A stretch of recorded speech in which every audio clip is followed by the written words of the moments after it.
একটা জীবনে অনেক কষ্ট খাই, যদি কোনো একটা জীবন সাথী পাই তাইলে তার সঙ্গে বিয়ার সাথে বসমু, কথাবার্তা বলবো ভাই। আচ্ছা, তো পড়াশোনা কতদূর করছেন?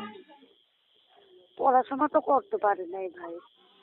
আহ, তো আপনি কি করেন? এমনি ভাই সব আমি পর্দায় থাকি, আমি জামাত টামাতে যাই ভাই, এই। আচ্ছা আচ্ছা, তো ভালো কথা, জামাতে যান। তো আপনাদের মনে হয় মোটামুটি ইসলাম ধর্ম ভালোই পালন করেন মনে হচ্ছে, ঠিক না? হ্যাঁ ভাই। তো সুন্নত জি। মোতাবেক চলাফেরা করেন। তো এখন যদি কোনো মনে করেন আপনার কথা শুনে মনে করেন কোনো হুজুর, হ্যাঁ, কোনো পদ্মাশীল ছেলে যদি আপনাকে বিয়ে করতে চায়, আপনি বিয়ে করবেন?